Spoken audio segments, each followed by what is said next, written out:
Curiga. Restoran mewah bergaya western, ruang VVIP khusus. Scott tampak sedang berbincang santai dengan Chad dan Jackwood. Sementara Brian yang baru saja mengobrol serius dengan Wilbur terlihat duduk dengan santai sambil mengusap dagunya, tiba-tiba saja raut wajahnya berubah dan tampak sedikit bingung. Sudah hampir jam 9, mengapa mereka belum datang juga? Gumamnya dengan nada suara terdengar sedikit khawatir. Dia baru menyadari bahwa ia terlalu asyik mengobrol dengan teman-temannya hingga tak menyadari jika para gadis yang rencananya akan bergabung dengan mereka masih belum tiba. Seharusnya Sarah, Naomi dan Nora sudah tiba di restoran sekitar setengah jam yang lalu. Mendengar gumaman Brian, Scott yang semula asyik melihat-lihat menu sambil bergurau dengan Chad dan Jackwood, juga langsung tersadar. Oh, iya juga. Mengapa mereka sampai terlambat begini? Tidak biasanya Nora terlambat. Biar aku hubungi Nora dulu, Brian. Ujar Scott sambil meraih ponselnya dan bergegas mengecek kontak calon istrinya itu. Setelah beberapa detik menunggu, panggilan teleponnya akhirnya tersambung. Halo, Nora. Sudah sampai mana kalian? Tanya Scott dengan suara sedikit cemas. Tenang, Scott. Kami sudah dekat kok. Paling lama 10 menit lagi sudah tiba di sana. Sahut Nora dengan semangat, seolah merasakan kecemasan yang dirasakan Scott. Oke, ditunggu ya. Cepetan, nanti keburu habis makanannya. Tukas Scott berusaha berseloroh sebelum akhirnya memutuskan sambungan telepon mereka. Brian dan Scott pun kembali menunggu dengan harapan para gadis segera tiba. Perasaan mereka berdua menjadi lebih tenang setelah mendengar ucapan Nora. Brian menoleh ke arah Jackwood dan Chad, ada senyum tipis di wajahnya. Apa kalian sudah memilih menu yang ingin kalian coba? Tanya Brian santai. Chad tersenyum lebar, matanya melirik ke arah buku menu penuh ragu. Sejujurnya aku bingung mau makan apa, Tuan Watson. Sepertinya makanan yang tertulis di buku menu ini enak semua. Ujar Chad jujur. Aku juga sama, terserah Tuan Watson mau dipesankan apa, pasti akan aku habiskan. Seloroh Jackwood merasakan kebingungan yang sama. Brian tertawa kecil, mengangguk mantap. Okelah kalau begitu. Aku pesankan hidangan terbaik yang ada di restoran ini. Sahut Brian sambil menekan tombol khusus di bawah meja untuk memanggil pelayan. Hanya dalam beberapa detik, seorang pelayan yang memang sudah disiapkan secara khusus untuk melayani tamu VVIP terlihat memasuki ruangan. Setelah berbicara sebentar dengan Brian, pelayan itu bergas keluar ruangan sambil membawa catatan menu yang dipesan oleh Brian. Belum sampai 5 menit sejak pelayan itu keluar ruangan, ketiga orang gadis cantik yang mereka tunggu akhirnya muncul juga. Selamat malam semua. Ujar Sarah sambil berjalan memasuki ruangan diikuti oleh Naomi dan Nora. Maaf telah membuat kalian semua menunggu. Mata Sarah menyapu meja makan yang masih terlihat kosong, hanya ada beberapa botol air mineral. Mengapa makanannya belum datang? Tanya Sarah sambil duduk di samping Brian, diikuti Naomi yang bergegas duduk di sampingnya. Sementara Nora terlihat duduk di sebelah Scott. Makanannya baru saja dipesan, agar masih hangat saat kalian datang. Sahut Brian sambil menoleh ke arah Sarah. Apa ada sesuatu yang aku lewatkan, yang telah membuat kalian terlambat datang? Tanya Brian sambil berbisik, dekat sekali ke telinga Sarah. Sambil tersenyum geli karena nafas Brian seolah menggelitik lubang telinganya, Sarah menyahut. Pemuda yang waktu itu bertemu aku di hutan belakang kastil, mendadak muncul di atas atap rumah kita. Ujar Sarah lirih. Dia bersama 2 orang ninja dari klan Hitoshi. Brian tertegun sejenak, dahinya berkerut agak dalam. Terus, apa yang terjadi berikutnya? Tanya Brian penasaran. Sambil tetap berbisik-bisik, Sarah menceritakan semua yang terjadi di atap rumah mereka secara detil. Sebaiknya kamu minta Scott untuk menginap di rumah Nora. Sekedar untuk berjaga-jaga. Meski sampai detik ini, aku tidak merasakan firasat apapun. Pungkas Sarah mengakhiri ceritanya. Brian langsung mengangguk. Oke, nanti aku akan memberitahu Scott secara diam-diam agar tidak membuat Nora shock. Bisik Brian. Sudah dulu bisik-bisiknya, nanti bisa dilanjutkan lagi di kamar kalian. Seloroh Scott saat dia melihat Sarah dan Brian malah asyik berbicara sendiri. Mendengar ucapan Scott, Sarah dan Brian segera menoleh ke arahnya. Senyum simpul mereka di wajah mereka saat mereka menghentikan pembicaraan. Sarah! Naomi! Kenalkan, ini adalah adik angkatku, Chad, sekaligus juga adik seperguruan aku dan Sean. Dia akan membantu pekerjaan aku di proyek pembangunan rumah sakit dan pabrik farmasi. Jelas Scott sambil mengenalkan Chad kepada Nora. Sarah dan Naomi segera mengangguk, wajah mereka berseri-seri saat mereka memperkenalkan diri masing-masing. Tiba-tiba, acara perkenalan mendadak terhenti saat pintu ruangan terbuka. Dua orang pelayan memasuki ruangan VVIP dengan mendorong troli penuh berbagai hidangan lezat. Ayo, kita makan dulu. Kasihan Jekut dan Chad yang sudah jauh-jauh datang dari utara. Ujar Naomi sambil matanya berbinar, melihat hidangan yang ada di depannya. Dengan semangat, tanpa menunggu tanggapan dari yang lainnya, tangan Naomi segera terjulur untuk meraih makanan kesukaannya.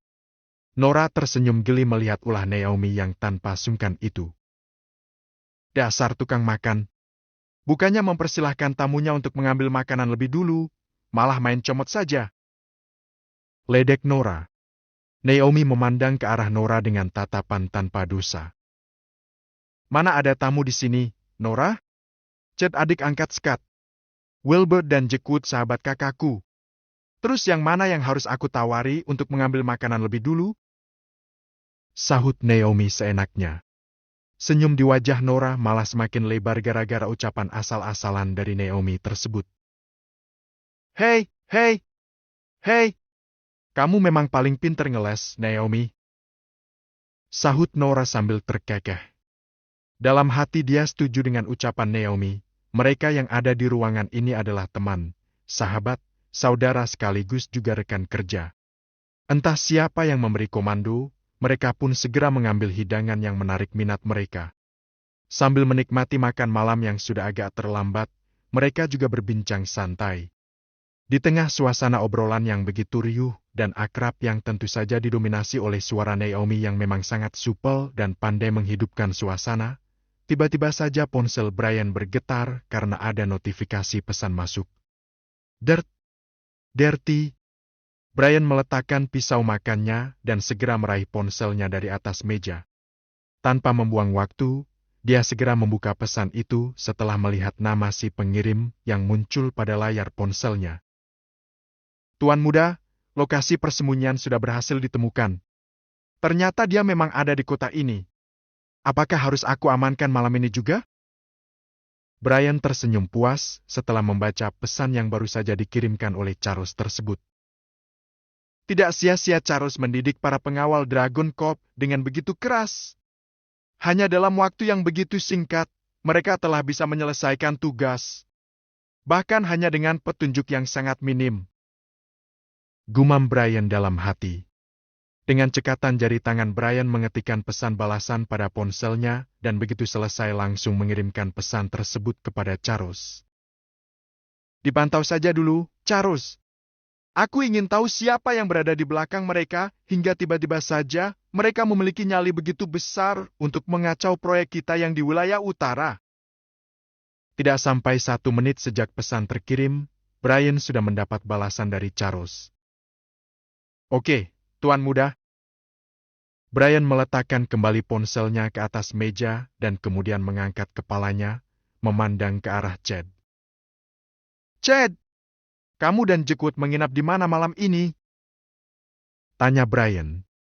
Chad yang sedang asyik menikmati makanannya, langsung mendongak dengan sedikit terkejut dia menyahut. Wilbert meminta aku dan Jek untuk menginap di pusat pelatihan selama kami berdua berada di kota ini. Oke. Tapi, sebelum kalian bertiga pergi ke pusat pelatihan, kalian bertiga ikut aku dan Scott ke rumah Tuan Barnes. Aku ingin mengenalkan kalian berdua, Jack dan Chad, kepada Tuan Barnes. Tukas Brian. Baik Tuan Watson. Sahut Chad dan Jack Wood hampir bersamaan. Sarah tersenyum tipis mendengar ucapan Brian yang memang bermaksud untuk memenuhi permintaan Sarah tadi. Sementara Scott tampak sedikit bingung mendengar ucapan terakhir Brian yang tiba-tiba saja mengajak mereka berkunjung ke rumah Adam Barnes. Tetapi dia menahan diri untuk tidak memprotes ucapan Brian tersebut. Sepertinya Brian tidak pernah bilang kepadaku jika dia ingin bertemu Tuan Barnes malam ini. Gumam Scott dalam hati mencoba mengingat-ingat. Nora terlihat juga sedikit bingung setelah mendengar perkataan Brian. Kayaknya, kalau kamu datang ke rumahku malam ini, Papa pasti sudah tidur, Brian. Ujar Nora. Brian langsung tersenyum dan dengan cepat menyahut. Jangan khawatir, Nora. Aku sudah mengirim pesan ke Papa kamu bahwa kami akan datang ke sana malam ini. Dan papamu malah bilang, kebetulan sekali, karena dia sedang tidak bisa tidur. Sahut Brian. Baguslah. Jadi ada yang menemani Papa begadang malam ini? Gumam Nora. Lega. 1 jam berlalu dengan cepat. Acara makan malam pun berakhir. Tak berapa lama kemudian tampak 4 buah mobil meninggalkan area parkir restoran. Dengan melaju cukup kencang, mereka menuju ke kediaman Adam Barnes. Setelah menurunkan Nora di halaman rumahnya, Sarah dan Naomi memilih untuk langsung pulang ke perumahan Dragon Court. Meski Nora berusaha menahan mereka untuk tinggal, tetapi tetap saja tidak berhasil. Dengan menggunakan mobil Nora yang sejak tadi dikemudikan oleh Sarah, mereka berdua meninggalkan kediaman Adam Barnes. Sementara Brian dan yang lainnya segera memasuki rumah Adam Barnes dan langsung disambut oleh si empunya rumah. Sementara itu, suara teriakan tiba-tiba saja terdengar dari atas geladak kapal besar milik Fat Basley. Turunkan jangkar! Kita berlabuh di sini. Seru seorang pria, yang bukan lain adalah Rap Lewis. Sahabat sekaligus tangan kanan Fat Basley. Begitu suara teriakan Rap Lewis menghilang, Fat Basley segera mengajak ketiga orang sahabatnya untuk keluar dari ruang kerja pribadinya dan naik ke geladak kapal. Kita hanya bisa berlabuh di sini. Tidak bisa lebih dekat lagi pulau itu karena kapal bisa terdampar. Di sana pantainya sudah dangkal. Ujar Fat Basley sambil memerintahkan anak buahnya untuk menurunkan 2 buah skoci. Jarak antara tempat kapal berlabuh dengan bibir pantai masih cukup jauh, hampir 300 meter. Dengan sangat cekatan, beberapa orang anak buah kapal segera menurunkan skoci sesuai perintah Fat Basley. Begitu 2 buah skoci sudah diturunkan ke laut, Fat Basley berjalan mendekati Rap Lewis. Lewis, aku dan teman-temanku akan pergi ke lereng gunung yang ada di sana itu. Ujar Fat Basley sambil menunjuk ke arah gunung yang tadi disebutkan oleh Modak Chan saat mereka masih berada di ruang pribadinya. Oke, Tuan Basley. Sahut Rap Lewis cepat. Kamu bawa beberapa anak buah kapal untuk berbelanja semua kebutuhan kita yang stoknya sudah minim, mumpung kita sedang berlabuh. Lanjut Fat Basley. Baik, memang itu yang akan aku lakukan. Tukas Rap Lewis. Sebentar kemudian Rap Lewis membawa 4 orang anak buah kapal turun ke sekoci mereka dengan menggunakan tangga tali. Sementara Fat Basley dan ketiga orang kakek lainnya segera berloncatan turun ke arah sekoci yang akan mereka tumpangi menuju pantai. Sekoci bermesin yang membawa 4 orang kakek tangguh dan dikemudikan oleh seorang anak buah kapal tersebut segera melaju membelah air laut menuju pantai. Sementara skoci yang membawa Rap Lewis juga ikut melaju tetapi dengan arah yang sedikit berbeda. Skoci yang membawa Rap Lewis langsung menuju ke pelabuhan kecil tempat para nelayan menambatkan perahunya. Kamu masih ingat jalan menuju ke rumah kakeknya Chad, Modak? Tanya bocah tua sambil memegangi bajunya yang berkibar tertiup angin. Modak Chan tersenyum lebar saat dia mendengar pertanyaan dari si bocah tua. Tentu saja aku masih ingat dengan sangat jelas. Kamu jangan meremehkan aku. Meski umur sudah bangkotan, tetapi daya ingatku tidak kalah dengan mereka yang masih muda, bocah tua. Sambil terkekeh, bocah tua menyahut. Hei, hei, hei. Bukannya aku mau meremehkan kamu, Modak. Aku cuma sekedar mengingatkan agar nanti tidak muncul berita di media online dengan judul besar-besar, 4 kakek bangkotan tersesat di kampung orang gara-gara lupa jalan. Ujar bocah tua seenaknya. Mendengar perkataan bocah tua yang dibarengi dengan suara tawa itu, menyadarkan Modak-chan jika tadi bocah tua memang sengaja sedang meledeknya. Dia tidak bersungguh-sungguh dengan pertanyaan yang dia lontarkan barusan. Sialan kamu bocah tua, aku pikir kamu serius bertanya. Aku lupa jika kamu sebenarnya anak kecil yang terjebak dalam tubuh kakek-kakek. Sahut Modak-chan, membalas ejekan dari si bocah tua dengan nada kesal sehingga terdengar seperti suara orang yang sedang menggerutu. Fat Basli dan Master Han juga tidak mampu untuk menahan suara tawa mereka gara-gara ulah iseng si bocah tua tersebut. Suara tawa mereka berdua semakin membuat kesal Modak-chan. Bocah tua tampak semakin tergelak begitu melihat ekspresi wajah Modak-chan yang tampak kesal tersebut. Sebentar Modak, aku seperti mendengar suara helikopter di kejauhan. Gumam bocah tua, suara tawanya juga mendadak berhenti. Modak-chan yang masih merasa kesal segera menyahut dengan ketus. Sudahlah bocah tua, tidak usah berkata yang aneh-aneh lagi. Aku tidak akan tertipu untuk kedua kalinya. Ujar Modak-chan, berusaha tidak mempedulikan ucapan si bocah tua. Aku juga mendengar suara helikopter, tampaknya sedang bergerak searah dengan kita. Ujar Master Han sambil memandang ke atas. Ya, aku juga mendengarnya. Suaranya semakin dekat. Gumam Fat Basli. Mendengar ucapan kedua orang kakek itu, Modak-chan langsung memusatkan pendengarannya. Ternyata kali ini kamu benar-benar serius bocah tua. Ujar Modak-chan ketika dia juga mendengar suara helikopter seperti yang dikatakan oleh bocah tua. Hei, hei, hei. Makanya jangan suka berprasangka buruk dulu Modak. Tua-tua begini, pendengaranku masih jauh lebih peka daripada anak muda. Sahut bocah tua sambil terkekeh. Tidak berapa lama kemudian, tampak helikopter yang mereka bicarakan melintas di atas sekoci mereka yang baru saja tiba di bibir pantai. Sebaiknya kamu kembali ke kapal. Saat urusanku selesai, aku akan memanggil kamu. Ujar Fat Basli. Baik Tuan Basli. Sahut anak buah kapal yang bertugas mengemudikan sekoci. Setelah keempat kakek itu berloncatan turun dari sekoci. Dia segera membawa sekocinya kembali ke kapal. Han, sepertinya helikopter itu menuju ke arah gunung yang sama dengan kita. Lihat. Ucap Modak-chan sambil menunjuk ke arah helikopter yang sudah menjauh. Tiba-tiba saja perasaannya menjadi tidak nyaman. Mau apa mereka malam-malam begini pergi ke gunung itu? Sungguh sangat mencurigakan. Gumam Modak-chan. Sambil mengerutkan keningnya, Master Han mendongak ke atas dan memandang ke arah yang ditunjuk Modak-chan. Sepertinya kamu benar Modak. Apakah kita akan bersenang-senang malam ini? Badanku sudah terasa kaku semua. Kurang gerak dan kebanyakan makan. Sahut Master Han sekenanya. Badanku juga sudah kaku semua. Awas kalau kamu monopoli sendiri, Han. Sepertinya ada cukup banyak manusia di helikopter tadi. Bocah tua tiba-tiba saja menyela sambil menggerak-gerakkan anggota tubuhnya, seolah sedang sengaja menunjukkan rasa pegal yang menyiksa sampai dia harus meregangkan tubuhnya. Hei, hei, hei! Badan kamu kaku bukan karena kurang olahraga, bocah tua. Tapi karena asam urat kamu sedang tinggi.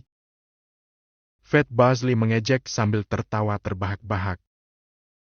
Sialan kamu, Basli! Umpat bocah tua sambil menggerutu. Tanpa aba-aba, tubuh si bocah tua melesat seperti kilat, berkelebat menuju ke arah gunung yang tampak samar di kejauhan. Main kabur saja seenaknya. Dasar bocah tua gendang! Fat Basli melenguh kesal, lalu berkelebat secepat kilat mengejar si bocah tua. Master Han dan Modak-chan saling pandang dan tersenyum geli. dan tanpa membuang waktu lagi, mereka pun bergegas mengayun kaki mereka. Dalam sekejap, hanya dengan sekali hentakan, tubuh mereka berdua pun lenyap dari pinggir pantai, berkelebatan mengejar Fat Basli dan bocah tua yang sudah cukup jauh meninggalkan mereka. Bab ke-512, bukan urusan